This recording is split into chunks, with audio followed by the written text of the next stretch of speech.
আলে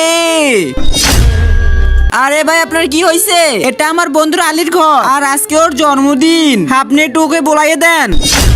ওই আলী, হ্যাঁ কি হয়েছে? ওই তোর বন্ধু, আরে সায়েম আলী ওই জায়গায় দাঁড়া। তুই যদি তোর বন্ধুর গায়ে হাত দিস তাহলে তোর খবর আছে। আরে বাবা ও তো অনেক অসুস্থ। আরে থাকুক, তুই ভিতরে আস। না বাবা, যখন আপনি অসুস্থ ছিলেন তার আগে তুমি কি এক বস্তা টাকাকে ভালোবাসো নাকি তোমার মা বাবাকে? যদি মা বাবাকে হয়ে থাকে তাহলে ভিডিওতে লাইক দিয়ে চ্যানেলটা সাবস্ক্রাইব করে দাও। লাইক সাবস্ক্রাইব না করলে বুঝবো তুমি তোমার বাবাকে ভালোবাসো না। আর এক নাকি দুই সেটা কমেন্টে বলে যাও। বাবা। হ্যালো চাচু, আব্বু অনেক অসুস্থ হয়ে পড়ছে, আপনি তাড়াতাড়ি ঘরে চলে আসেন। আমার অনেক কাজ আছে, আমি ফিরে আসবো নে। হ্যালো ফুপা। হ্যালো সাহেব, আমার বাবা অনেক অসুস্থ, তাড়াতাড়ি আমাদের বাসায় চলে আয়। কি হয়েছে আঙ্কেলের? তাড়াতাড়ি চল, হসপিটালে যাওয়া লাগবে। ধরে বস। বাবা কষ্টের সময় এই বন্ধুই আমার পাশে আইছিল, কোনো ফ্যামিলির লোক ছিল না। সাহেব আমার বন্ধু তোরে কিছু হয়েছে দিব না, তাড়াতাড়ি তুই হসপিটালে চল।